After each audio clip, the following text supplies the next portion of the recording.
कि सिनेमा मालिकान की भी जरूरत है, भारतीय फिल्में और बिजनेस भी आता है इससे, साथ साथ रईस का मामला भी इस वक्त कॉम्प्लिकेटेड है, एनओसी नहीं मिल रहा है उसे, क्या वजह है इस वक्त? अस्सलाम वालेकुम जी। वालेकुम। एक चीज का ख्याल रखें, देखिए कोई भी अच्छी फिल्म जो है that is has a popular demand in Pakistan, और पाकिस्तान की पब्लिक जो है वो बेसिकली देखने के लिए या हॉलीवुड की फिल्में देखती है, या पाकिस्तानी फिल्म देखती है, या इंडिया की फिल्म देखती है।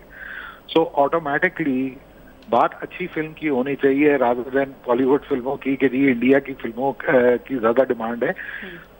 इशू यही है कि अभी फिलहाल सबसे ज्यादा फिल्में जो आ रही हैं वो बॉलीवुड से रही हैं, वो इंडिया से आ रही हैं, क्योंकि उनके पास ऑलरेडी उनकी प्रोडक्शन जो है वो तकरीबन 200-250 फिल्मों की है, और पाकिस्तान ने 2-3 साल पहले प्रोडक्शन करना शुरू की है। So it will take some time कि बिफोर यहाँ पर दोबारा एक इंडस्ट्री दोबारा तैयार हो और वो भी इतनी ज्यादा फिल्में बना सके कि वो सिनेमा वालों को, या सिनेमा जो ग्रोथ कर रहा है और जिस तरह से ग्रोथ उसकी होती चली जा रही है, उसको सप्लाई दे सके।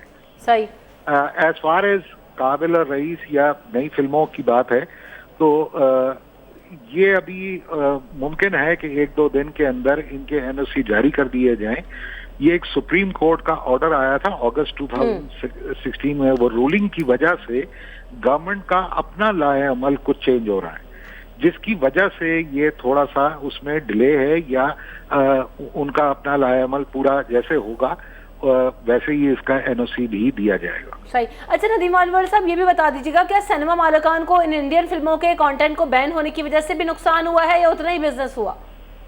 देखिए, नुकसान तो जिस दिन हम सस्पेंड कर रहे थे उसी दिन हमें मालूम था कि ये एक बहुत बड़ा नुकसान होगा, लेकिन अगर उस वक्त हम सिर्फ शोर मचाते और कोई सस्पेंशन ना होती तो उस हॉस्टिलिटी के अंदर जो गलत काम इंडिया से हुआ था उसको बताने के लिए कि यार आप ये जो आपने रेजोल्यूशन पास किया है इसके रिप्रिकॉशंस बहुत बुरे हैं, और ये बड़े देर रिप्रिकॉशन चलेंगे, और ये हमने उसके बाद देख लिया इंडिया के अंदर ही कि वहां की अपनी इंडस्ट्री किस तरह इंटिमिडेट हुई, किस तरह उन पे दहशतगर्दी की गई, और उनको बोला गया कि नहीं आप ये बोलें, अगर आप ये नहीं बोलेंगे तो आप इंडिया के साथ नहीं है। अब ये बात वहां पर बहुत ज्यादा गलत हुई है, जो वहां की इंडस्ट्री भी खुद इस बात को एक्नॉलेज कर रही है कि यहाँ पर ये बहुत बड़ा गलत काम हो गया। सही। तो यानी जो प्रेशर आप बिल्ड करना चाहते थे वो प्रेशर इंडिया पर बिल्ड हुआ